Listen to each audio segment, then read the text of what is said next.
Friends, welcome back to my channel. আমার এই ক্ষুদ্র চ্যানেলে সকলকে স্বাগতম। আজকে একটি ইন্টারেস্টিং বিষয় নিয়ে আলোচনা করব। এই বিষয়টা অবশ্যই তোমাদের কাজে লাগবে।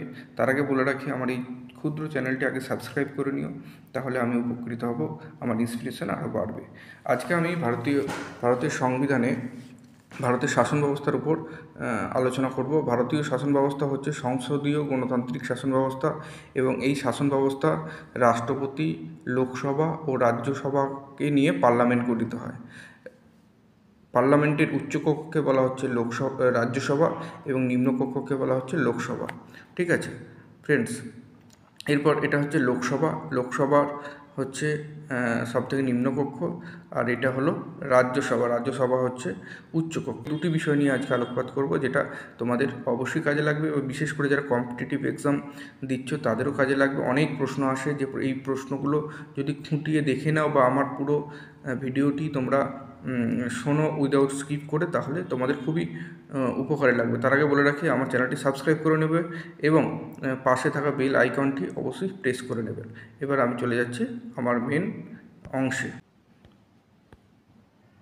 বন্ধুরা, পলিটিক্যাল সায়েন্সের একটি গুরুত্বপূর্ণ চ্যাপ্টার হচ্ছে রাজ্যসভা এবং লোকসভা। লোকসভা নিয়ে আলোচনা করব। রাজ্যসভাকে বলা হয় কাউন্সিল অফ স্টেট, এবং লোকসভাকে বলা হয় হাউস অফ দ্য পিপল। শাসন ব্যবস্থাটি সংসদীয় গণতান্ত্রিক শাসন ব্যবস্থা। তাহলে একটা মাথায় রেখে দিও, ভারতীয় শাসন ব্যবস্থা কী প্রকৃতির শাসন ব্যবস্থা? উত্তর আসবে সংসদীয় গণতান্ত্রিক শাসন ব্যবস্থা। এবং এই গণতান্ত্রিক শাসন ব্যবস্থা রাষ্ট্রপতি, লোকসভা এবং রাজ্যসভাকে নিয়ে গঠিত হয়, এবং ভারতের পার্লামেন্ট এই তিনটি অংশকে নিয়ে গঠিত হয়। ভারতের পার্লামেন্টের উচ্চকক্ষের নাম হচ্ছে রাজ্যসভা কাউন্সিল অফ স্টেট, এবং নিম্নকক্ষের নাম হচ্ছে Lok Sabha house of the people. রাষ্ট্রপতি হচ্ছে আমাদের রাষ্ট্রের প্রধান, তিনি পার্লামেন্টের প্রতিটি কক্ষের অধিবেশন ডেকে থাকেন। ঠিক আছে বন্ধুরা, এরপরে চলে যাব লোকসভা থেকে অনেক প্রশ্ন আসে। তোমরা একটু যদি ভালোভাবে শুনে নাও উইদাউট স্কিপ করে, তাহলে তোমরা অনেক পরীক্ষায় তোমাদের এই প্রশ্নগুলো কাজে লাগবে। এবং স্কিপ অবশ্যই করবে না, স্কিপ করলে তোমরা মিস করবে অনেক কিছু। প্রথম যে প্রশ্নটি আছে, দেখো, ভারতের লোকসভা গঠন কবে হয়? ভারতের লোকসভা গঠন হয় 13/5/1952 খ্রিস্টাব্দে। ঠিক আছে, এবার দ্বিতীয় প্রশ্ন চলে যাচ্ছে, বর্তমানে লোকসভার সদস্য সংখ্যা কত? যদি প্রশ্ন আসে অবশ্যই বলতে হবে 550, অনধিক 550। এবং যখন প্রথম লোকসভা নির্বাচনে মোট সদস্য সংখ্যা কত ছিল? 489। ঠিক আছে, তাহলে বুঝতে পেরেছো। এবার নেক্সট প্রশ্ন চলে যায় 3 নম্বরে কী আছে? লোকসভার সদস্যদের ন্যূনতম বয়স কত? যদি জানতে চায় তাহলে লিখতে হয় 25। তাহলে লোকসভার সদস্য, যদি লোকসভা নির্বাচনে কেউ পার্টিসিপেট করে, তাহলে তার ন্যূনতম সদস্য সংখ্যা হবে 25। ঠিক আছে বন্ধুরা, তাহলে আশা করি বুঝতে পেরেছো। এরপরে চলে যাবে 4 নম্বর প্রশ্ন কী আছে? লোকসভার সদস্যদের কার্যকালের মেয়াদ কত? যদি প্রশ্নে আসে, তাহলে লোকসভা সদস্যদের কার্যকালের মেয়াদ 5 বছর। তাহলে মাথায় রেখো, আমাদের পার্লামেন্টারি ইলেকশন বা লোকসভা ইলেকশন হয়, যারাই যেতে প্রত্যেকটা সংসদ 5 বছরের জন্য থাকে। ঠিক আছে, যদি জরুরি অবস্থা চালু হয়, জরুরি কোনো সময় আসে, তখন সেই অংশটা বা সময় কার্যটা হবে 1 বছর বৃদ্ধি পাবে, বা 6 বছর সর্বাধিক হতে পারে। এরপর কী হবে? পরের প্রশ্নটা কী আছে বন্ধুরা? 5 নম্বর প্রশ্নটা আছে, লোকসভার সভাপতিত্ব করেন কে? লোকসভার সভাপতিত্ব করেন লোকসভার অধ্যক্ষ। এবার লোকসভার অধ্যক্ষ কীভাবে নির্বাচিত হন? আমি ছোট্ট করে বলে দিচ্ছি।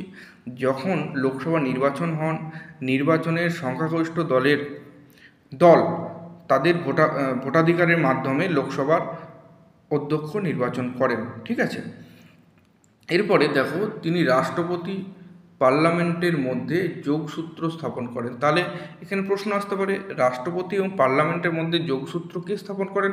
তখন লোকসভার অধ্যক্ষ। ঠিক আছে বন্ধুরা, আশা করি বুঝতে পেরেছো। এরপরে আমি চলে যাব 6 নম্বর যে প্রশ্নটি আছে সেটা। 6 নম্বর অংশে কী আছে? লোকসভা স্পিকার ও ডেপুটি স্পিকার উভয়ই লোকসভার সদস্যদের মধ্যে নির্বাচিত হন। তাহলে লোকসভা স্পিকার এবং ডেপুটি স্পিকার, লোকসভার সদস্যদের দ্বারা নির্বাচিত হন, এবং ডেপুটি স্পিকারও লোকসভার সদস্য দ্বারা নির্বাচিত হন। এছাড়া আরেকটি কথা বলে রাখি, লোকসভার অধ্যক্ষকে অপসারিত করতে কারা পারেন? লোকসভার অধ্যক্ষকে অপসারিত করতে পারেন কেবলমাত্র লোকসভার সদস্যগণ, ঠিক আছে, ভোটাধিকারের মাধ্যমে লোকসভার অধ্যক্ষকে অপসারিত করতে পারেন। এরপরে আমি 7 নম্বর যে অংশ আছে সেই অংশে চলে যাচ্ছি। 7 নম্বর অংশে কী আছে বন্ধুরা? 7 নম্বর হচ্ছে লোকসভা অধিবেশন বছরে অত্যন্ত দুবার বসতে হবে। তার লোকসভা অধিবেশন বছরে কবার ডাকতে হয়? দুবার। তা 7 নম্বর কী আছে? লোকসভা অধিবেশন বছরে কবার ডাকতে হয় বা বসাতে হয়? তাহলে দুবার।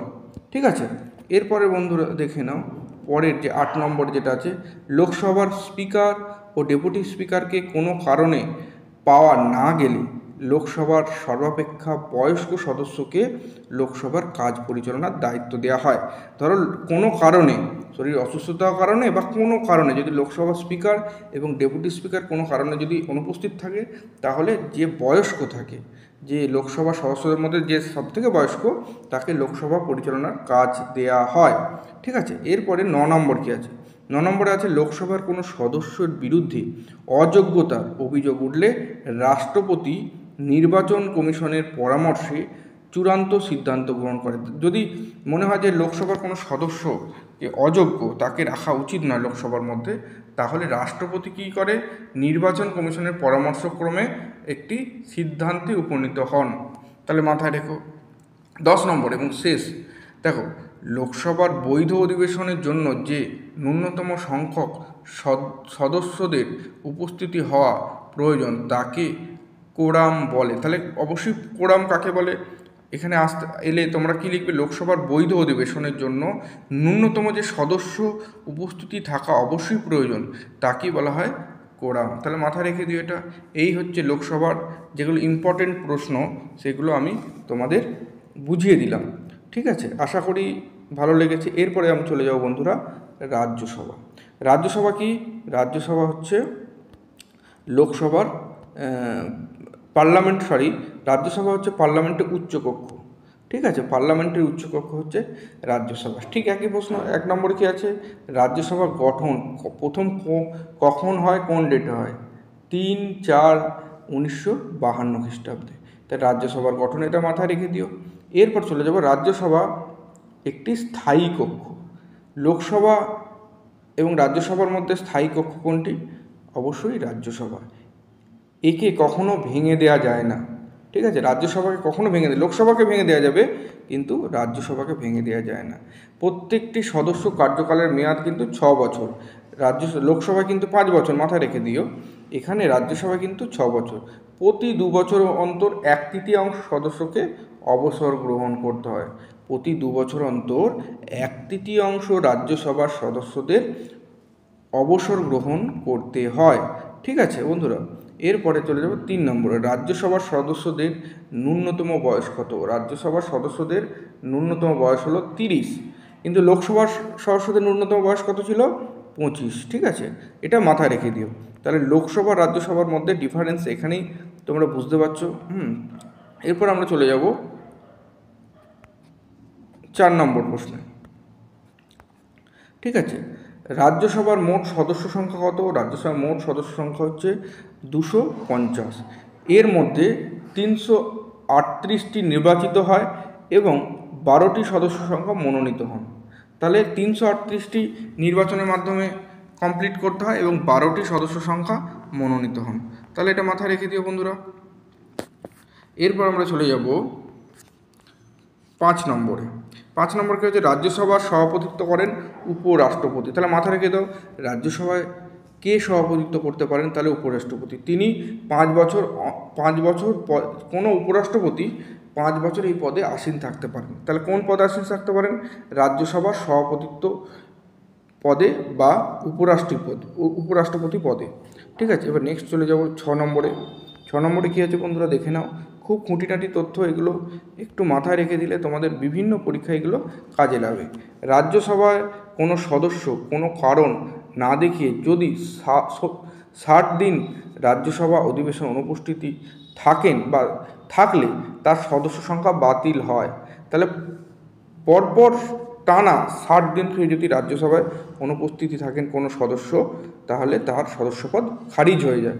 7 নম্বর কী আছে? অর্থ বিলটি রাজ্যসভায় উপস্থাপন করা যায় না। কোনো অর্থ বিল রাজ্যসভায় উত্থাপন করা যায় না। তাহলে অর্থ বিল কোথায় উত্থাপন করতে হয়? লোকসভায়।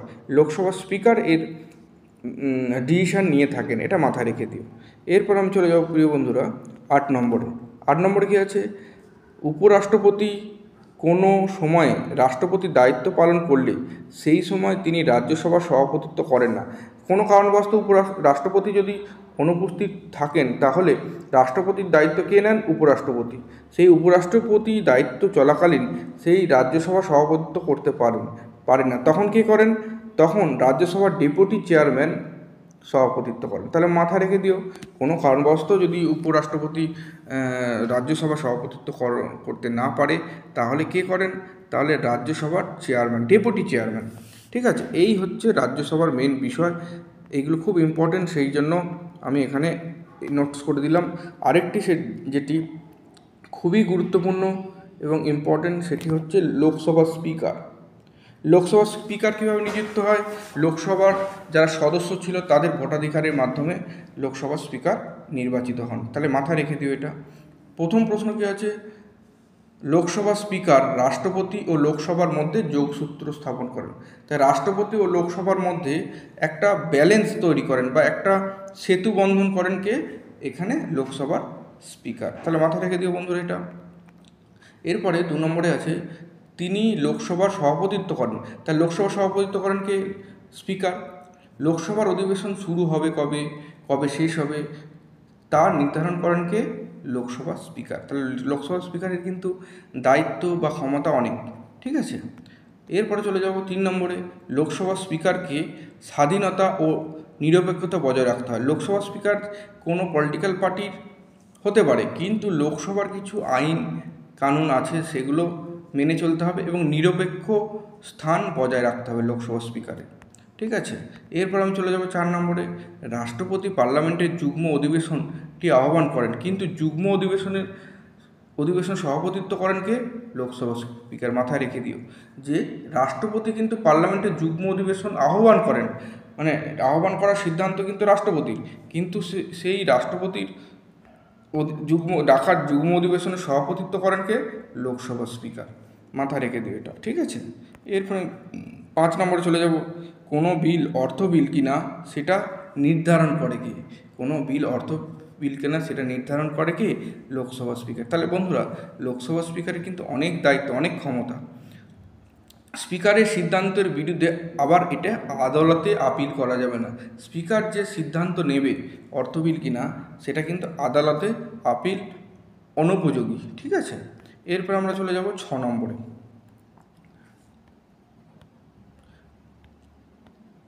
লোকসভা স্পিকার পাবলিক অ্যাকাউন্টস কমিটির সভাপতিকে মনোনীত করেন। তাহলে আমাদের শাসন ব্যবস্থা পাবলিক অ্যাকাউন্টস কমিটি আছে, সেটা পরে বলে দেবো। সেই কমিটির সভাপতিকে মনোনীত করেন কে? লোকসভা স্পিকার। মাথায় রেখে দিই। এরপরে আমি চলে যাব 7 নম্বরে। লোকসভা স্পিকার লোকসভার সংখ্যাগরিষ্ঠ অংশ 17 দিনের নোটিশে অধ্যক্ষকে অপসারিত করতে পারে। তা লোকসভার সংখ্যাগরিষ্ঠ অংশ মানে কি? একটি লোকসভায় যত সদস্য থাকে তাদের মধ্যে একটি সংখ্যাগরিষ্ঠ অংশ যদি মনে করে যে অধ্যক্ষকে অপসারিত করব, তাহলে 14 দিনের নোটিশে অধ্যক্ষকে অপসারিত করতে পারে। ঠিক আছে, এরপরে চলে যাব 8 নম্বরে।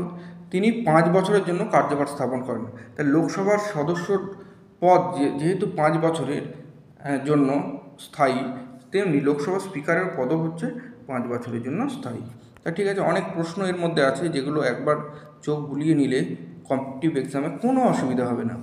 এবার 9 নম্বর। ভারতের প্রথম মহিলা স্পিকারকে, খুব ইম্পর্টেন্ট, সুশীল নায়ার, ইনি দিল্লির। ঠিক আছে, এরপর 10 নম্বর হচ্ছে ভারতের ফার্স্ট লোকসভা স্পিকারকে জিভি মাভালাঙ্কার। এবার শেষ প্রশ্ন, লোকসভার ফার্স্ট বাঙালি স্পিকারকে? সোমনাথ চট্টোপাধ্যায়, বোলপুরে বাড়ি ওনার, তিনি খুবই স্বনামধন্য। সোমনাথ চট্টোপাধ্যায় হলেন বাঙালি স্পিকার। এই হচ্ছে প্রশ্ন, খুব ইম্পর্টেন্ট প্রশ্ন।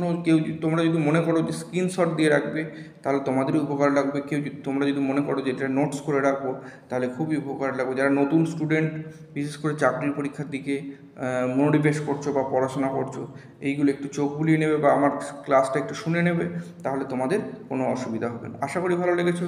আমার চ্যানেলটি সাবস্ক্রাইব করে নিও, তাহলে আমি খুব উপকৃত হব, আমার ইন্সপিরেশন আরও বাড়বে। ভালো থেকো, সুস্থ থেকো, স্বাভাবিক থেকো।